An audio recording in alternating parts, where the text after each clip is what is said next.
ನಿಂತಿದ್ದ. ನೋಡಲು ಅತ್ಯಂತ ಸುಂದರವಾಗಿದ್ದಾಳೆ. ಧರೆಗಿಳಿದ ಅಪ್ಸರೆಯೇ ಎನ್ನುವಂತೆ ಕಾಣುತ್ತಾ ಇದ್ದಾಳಲ್ಲ. ಇರಲಿ ಇರಲಿ, ಆಕೆ ಏನು ಹೇಳುತ್ತಾ ಇದ್ದಾಳಲ್ಲ, ಮರೆಯಲಿ. ಜೋ ಜೋ ಜೋ ಜೋ ಜೋ ಸುಕುಮಾರ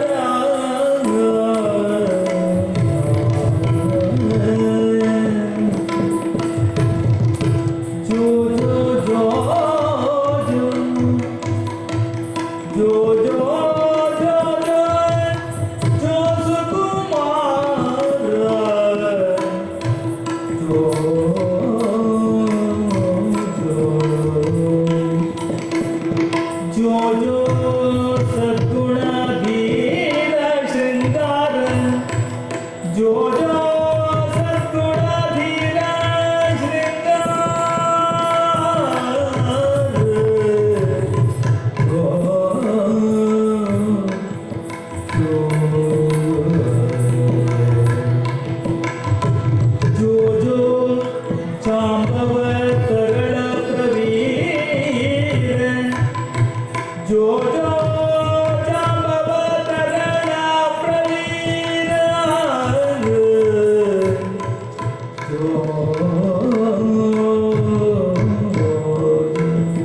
ನಮ್ಮ ಅಪ್ಪಾಜಿ ಜಾಂಬವಂತ ಮಹಾರಾಜರು ಈ ಶಮಂತಕ ಮಣಿಯನ್ನು ತಂದು ಕೊಟ್ಟಿದ್ದಾರೆ. ಈ ಶಮಂತಕ ಮಣಿಯ ಬೆಳಕಿನಲ್ಲಿ ಚಂದಮಾಮನ ಕನಸು ಕಾಣಿಸ್ತಾ ಮಲಗು ಕಂದ ಮಲಗು. ಓಹೋ, ಅರ್ಥವಾಯಿತು. ಹುಡುಕುತ್ತಾ ಬಂದಂತಹ ಬಲ್ಲಿ ಕಾಲದ ಬುಡದಲ್ಲೇ ಇದೆ ಎನ್ನುವುದು ಅರ್ಥವಾಯಿತು. ಹಾಗಾದರೆ ಈಕೆ ಒಬ್ಬಳೇ ಇರುವುದಲ್ಲ, ಇಲ್ಲಿ ಇದಕ್ಕೊಬ್ಬ ಅಧಿಕಾರಿ ಇದ್ದಾನಂತಲ್ಲ. ನಮ್ಮ ಬರದ ಕುರುಹನ್ನ ತೋರ್ಪಡಿಸುವುದಕ್ಕಾಗಿಯೇ ಪರಮ ಸಂತೋಷದಲ್ಲಿ ಮಾಡುತ್ತ ತರಳನನು ತೂಗುತ್ತಲಿರಲನರಿದು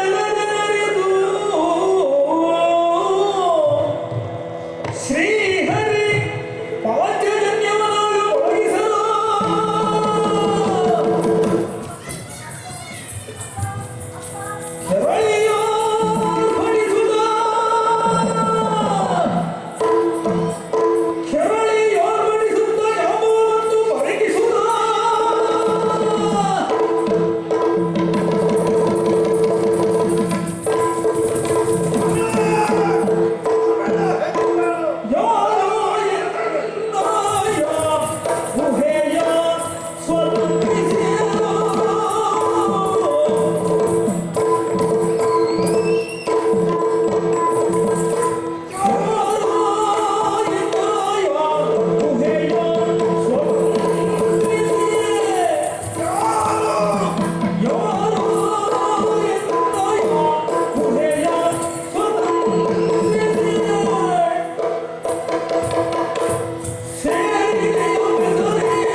ನಿಶ್ಶಬ್ದವಾದಂತಹ ಕಾರಣದಲ್ಲಿ, ಹೌದು ಅರಣ್ಯದಲ್ಲಿ ದಟ್ಟಡವಿಯಲ್ಲಿ ನಾನು ಸಂಚರಿಸುತ್ತಿರುವಂತಹ ವೇಳೆಯಲ್ಲಿ ಕೇಳಿಸಿದ್ದಲ್ಲ ದೂರವಾದಂತಹ ಶಂಖನಾದ. ಎಲ್ಲಿಂದ, ಹೇಗೆ, ಯಾರು?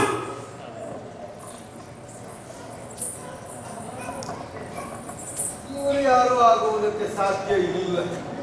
ಶಬ್ದ ಮಾಡ್ತಾ ಇದ್ದಾರೆ, ಹೌದು, ಆದರೆ ಸಹಜವಾದಂತಹ ಶಬ್ದ ಪ್ರಕೃತಿ ಸಹಜವಾಗಿ ಬದುಕುವವರು ನಮ್ಮವರು ಇವರು. ಆದ್ದರಿಂದ ಇವರಲ್ಲ. ಹಾಗಾದ್ರೆ ಅಸಹಜವಾದಂತಹ ಈ ಧ್ವನಿಯನ್ನು ನೀಡಿದವರು ಯಾರು? ಕಾಣಿಸ್ತಾ ಇದ್ದವರು ಚೋಟು ತಪ್ಪುವರ. ಇವರನ್ನೇ ಪ್ರಶ್ನಿಸ್ತೇನೆ. ಯಾರ ನೀನು? ಎಲ್ಲಿಯ?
ಒಪ್ಪಿ ಬಂದವ ಅಂತ ಹೇಳಿದ್ರೆ ಆಗಲೂ ಕ್ಷಮಿಸ್ತೇನೆ. ಇಂಥವನಲ್ಲ ನೀವು ಹೇಳಿದ ಹಾಗೆ ಭಲ್ಲೂಕ ರಾಜ. ನಾನು ಯಾವ ನೀವು? ನಾನು ನಮ್ಮ ಊರು ಇಲ್ಲಿಯತ್ತಲ್ಲ, ದ್ವಾರಕಾ ನಗರಿ ಎನ್ನುವಂತಹ ಹೆಸರನ್ನು ಕೇಳಿರಬಹುದು. ಇಲ್ಲಿಯವನಾಗಿದ್ದು ನನಗೆ ಪರಿಚಯ ಇಲ್ಲಬೇಕಿತ್ತು ನಿನ್ನ. ಹಾಗಾಗಿ ಆ ದ್ವಾರಕಾ ನಗರಿಯನ್ನು ಆಳುತ್ತಿರುವವರು ವಸುದೇವ ಮಹಾರಾಜರು. ಅವರ ಸುಕುಮಾರರಲ್ಲಿ ಈರ್ವರು ಕೃಷ್ಣ ಬಲರಾಮರು ಎಂಬುದಾಗಿ. ಅವರಿಬ್ಬರಲ್ಲಿ ನೀನು ಯಾರು? ನಾನು. ನನಗೆ 10 ಹಲವಾರು ಹೆಸರುಗಳಿವೆ. ಒಂದು ಸಾಕು. ನೋಡುವುದಕ್ಕೆ ಆಕರ್ಷಣೀಯವಾಗಿದ್ದೇನೆ ಎನ್ನುವುದಕ್ಕಾಗಿ ನನ್ನನ್ನ ಕೃಷ್ಣ ಅಂತ ಕರೀತಾರೆ. ಕೆಲವರಿಗೆ ಇರಬಹುದು ನಿನ್ನ ಮೇಲೆ ಆಕರ್ಷಣೆ, ನನಗೇನು ಅರ್ಥದ್ದು ಗೋಚರ ಆಗಲಿಲ್ಲ. ಅದೇ ಹಾಗೆ ಇನ್ನು ವಸುದೇವನ ಮಗನಾದ್ದರಿಂದ ವಾಸುದೇವ ಎಂಬುದಾಗಿ ಕರೆಯುತ್ತಾರೆ. ಹೆಚ್ಚೇನು ಮಾಡಿದಂತಹ ಎಲ್ಲ ಕೆಲಸಗಳಿಗೂ ಒಂದೊಂದು ಹೆಸರನ್ನು ಪಡೆದವ ನಾನು. ಬಾಲ್ಯದಲ್ಲಿ ಕಂಸನನ್ನು ಕೊಂದೆ. ನೀನು ಬಂದಾಗ ನನ್ನ ಗುಹೆಯನ್ನು ಪ್ರವೇಶ ಮಾಡಿದಾದರೆ ನೀನು ಮಾಡಿರುವಂತಹ ಕೆಲಸಕ್ಕೆ ಒಂದೊಂದು ಹೆಸರು ನಿನಗೆ ಉಂಟು ಅಂತ ನಾನು ಭಾವಿಸಿದವ. ಒಂದೇ ಇರಲಿಕ್ಕಿಲ್ಲ. ಹಾಗೆ ಕಂಸನನ್ನು ಕೊಂದದ್ದರಿಂದ ಕಂಸಮರ್ದನ, ಕಾಳಿಯ ಸರ್ಪವನ್ನು ಕೊಂದದ್ದರಿಂದ ಕಾಳಿಯ ಮರ್ದನ. ಓಹೋ, ಗೋಪಿಕಾ ಸ್ತ್ರೀಯರಿಗೆ ಇಷ್ಟಾರ್ಥ ಸಿದ್ಧಿಯನ್ನು ಕೊಡುವವನಾದ್ದರಿಂದ ಗೋಪೀಲೋಲ ಎಂಬುದಾಗಿ. ಎಲ್ಲವರನ್ನು ಕೊಲ್ಲುವುದು ಮಾತ್ರ ಅಲ್ಲ, ರಕ್ಷಿಸಿದ್ದು ಉಂಟು. ಬಹಳಷ್ಟು ಕೆಲಸ ಮಾಡಿದ್ದೇನೆ. ಹಾಗಾಗಿ ಈ 10 ಹಲವಾರು ನಾಮಗಳಿಂದ ಶೋಭಿಸುತ್ತಿರುವಂತವನು ಈ ಕೃಷ್ಣ. ಈ ಶೋಭಿಸುತ್ತಿರುವಂತಹ ಕೃಷ್ಣ ಹೋಗಿ ಹೋಗಿ ನನ್ನ ಗುಹೆಗೆ ಬಂದದ್ದು ಯಾಕೆ ಅಂತ ಗೊತ್ತಾಗಲಿಲ್ಲ. ಬರಲು ಕಾರಣ ಉಂಟು. ಯಾಕೆ? ನಾನೊಂದು ವಸ್ತುವನ್ನ ಹುಡುಕಿಕೊಂಡು ಬಂದವನು. ಓಹೋ. ಆ ವಸ್ತುವನ್ನ ಹುಡುಕುತ್ತಾ ನಿನ್ನ ಗುಹೆಯ ಹತ್ತಿರ ಬರುವಾಗ ಪ್ರಕಾಶಮಾನವಾದಂತಹ ಬೆಳಕನ್ನ ಕಂಡೆ. ಇನ್ನೊಂದು ವಸ್ತು ಕಂಡಿತು ನಿನಗೆ. ಹಾಗೆ ಗುಹೆಯನ್ನ ಪ್ರವೇಶ ಮಾಡಿದೆ. ಪ್ರವೇಶ ಮಾಡಿ ನೋಡುವಾಗ ಅದೋ ಅದೋ ಆ ಮಗುವಿನ ತೊಟ್ಟಿಲಿನ ತುದಿಯಲ್ಲಿ ಶೋಭಿಸುತ್ತಿರುವಂತಹ ಆ ಸ್ಯಮಂತಕ ಮಣಿ ಇದೆಯಲ್ಲ, ಅದು ನನಗೆ ಸೇರಬೇಕಾದ. ಅದನ್ನ ಒಳ್ಳೆಯ ಮಾತಲ್ಲಿ ನನಗೆ ಕೊಡು. ಇನ್ನು ನಾಳೆಗೆ ಒಳ್ಳೆ ಹೊರಳುತ್ತದೆ ನೋಡು. ಯಾರೋ ಕೃಷ್ಣ ದ್ವಾರಕೆಯವನಂತೆ 101 ಹೆಸರು ಉಂಟಂತೆ. ಬಂದ ಮಣಿ ಕೊಡು.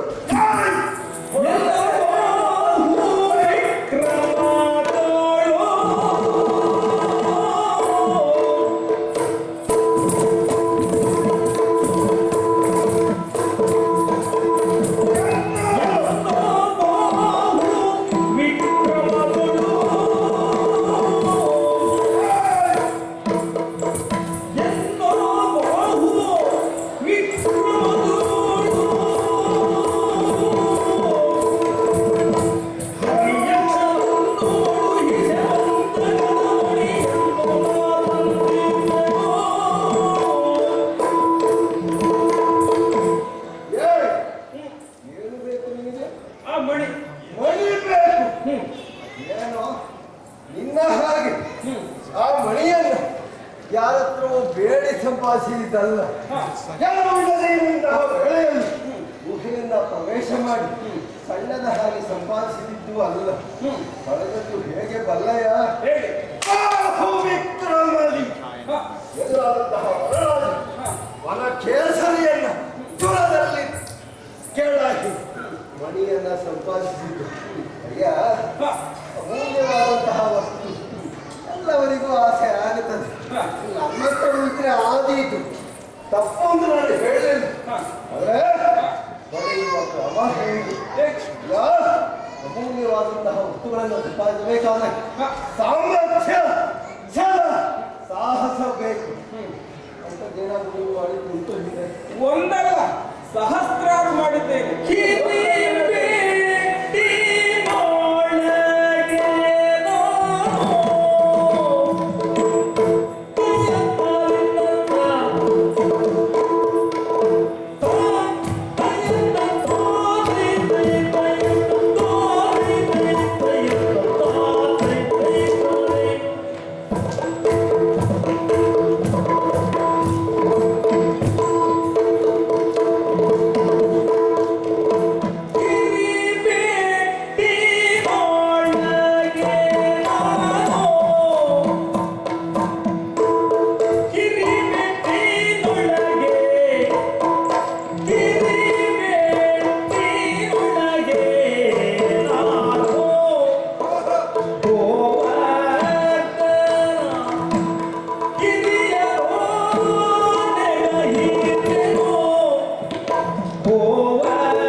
ಇಂದ್ರನನ್ನ ಪೂಜಿಸುವ ಅವಶ್ಯಕತೆ ಇಲ್ಲ, ಗೋವರ್ಧನಗಿರಿಯನ್ನೇ ಪೂಜಿಸಿ ಎಂಬುದಾಗಿ ಹೇಳಿದೆ. ಗೋಪಾಲಕರೆಲ್ಲರೂ ಗೋವರ್ಧನ ಪೂಜೆಯನ್ನು ಮಾಡಿದರು. ಸಿಟ್ಟಾದಂತಹ ಇಂದ್ರ ವರುಣನನ್ನ ಸೇರಿಕೊಂಡು ಧಾರಾಕಾರವಾಗಿ ಮಳೆಯನ್ನು ಸುರಿಸುತ್ತಾ ಇದ್ದ. ಬೇಕಿತ್ತು ಈ ಉಪದೇಶದ ಕೆಲಸ. ಅಂತಹ ಸಂದರ್ಭದಲ್ಲಿ ಈ ಕೃಷ್ಣ ಇದ್ದಾನಲ್ಲ, ಕೇವಲ ತನ್ನ ಕಿರುಬೆರಳಿನಲ್ಲಿ ಆ ಗೋವರ್ಧನ ಪರ್ವತವನ್ನ ಹಿಡಿದು ಗೋಪಾಲಕರನ್ನೆಲ್ಲ ಉದ್ಧಾರ ಮಾಡಿ ಎತ್ತಿದವ ನೀನು. ಗೋವರ್ಧನವನ್ನ ನನ್ನ ಕಿರುಬೆಟ್ಟಿನಲ್ಲಿ ಎತ್ತಿ ಗೋಪಾಲಕರನ್ನೆಲ್ಲ ಉದ್ಧಾರ ಮಾಡಿದಂತವ ನಾನು. ಹೀಗೆ ಒಂದಲ್ಲ ಎರಡಲ್ಲ ಸಹಸ್ರಾರು ಸತ್ಕಾರ್ಯಗಳನ್ನು ಮಾಡಿ ಭೂಮಿಯಲ್ಲಿ ಶ್ರೇಷ್ಠನೆನಿಸಿಕೊಂಡಿದ್ದೇನೆ. ಹಾಗಾಗಿ ಆ ಶ್ರೇಷ್ಠ ಮಣಿ ನನಗೆ ಸೇರಬೇಕಾಗಿತ್ತು, ಕೊಡಬೇಕು. ಏನು ಮಾಡಿದಿ? ಕಿರುಬೆಟ್ಟಿನೊಳಗೆ ಗೋವರ್ಧನ ಗಿರಿಯನ್ನ ಎತ್ತಿದೆ ನಾನು. ಬಹಳ ಸಾಕಾಗಿರ್ಬೇಕು ಅಲ್ಲ ಎತ್ತುವಾಗ ಬಹಳ ಸಾಕಾಗ. ಯಾಕೆ ಈ ಮಾತನ್ನ ಹೇಳಿದೆ ಅಂತ ಹೇಳಿ, ನಮ್ಮ ಸಾಹಸ ಎಲ್ಲವೂ ಕೂಡ ಅವರವರ ಸಾಮರ್ಥ್ಯದ ಪರಿಧಿಯ ಒಳಗೆ ಸಾಹಸ ಎನ್ನುವುದಾಗಿ ನಿರ್ಧರಿಸಲ್ಪಡ್ತಾರೆ. ನಿಮಗೆ ಒಂದು ಯಾವುದೋ ಮಣ್ಣಿನ ಹೇಟೆ ಅದೆಲ್ಲವನ್ನು ಕೈಯಲ್ಲಿ ಅಲ್ಲ ಬೆರಳಿನಲ್ಲಿ ಎತ್ತಿದೆ. ಗೋವರ್ಧನ ಗಿರಿಧಾರಿ ಇದು ಬಿರುದು ಬಂತು. ಬಹುಶಃ ದ್ವಾಪರಾಯುಗದಲ್ಲಿ ಬಿರುದುಗಳು ಬಹಳ ಸುಲಭವಾಗಿ ಬರ್ತದೋ ಅಂತ. ಯಾಕೆ? ಹೆಣವನಿಗೆ ತನ್ನ ಮಣ್ಣಿನ ಹೆಂಡೆಯಲ್ಲಿಗೆ ಹತ್ತಿದ್ದೇ ದೊಡ್ಡ ಸಾಹಸವಾಗಬಹುದು. ಅದೇ ಪರ್ವತಾರೋಹಿಗೆ ಮಂದರ ಪರ್ವತವನ್ನು ಏರಿದರೂ ಕೂಡ ಸಾಹಸವಾಗಿ ಪರಿಣಮಿಸುವುದಿಲ್ಲ. ನೀನು ಇಷ್ಟೆಲ್ಲ ಹೇಳೋದು ಯಾಕೆ ಗೊತ್ತುಂಟ? ನಾನೇನು ಮಾಡಿದ್ದೇನೆ ಅದೇ ಹೇಳು.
ಗೋವರ್ಧನಗಿರಿಯನ್ನ ಗೆದ್ದಿದೆ. ಹ, ನೀವು ದ್ವಾಪರ ಯುಗದವರು. ಹ, ಅಯ್ಯ, ಹ್ಮ್. ನಾವು ಯಾರು?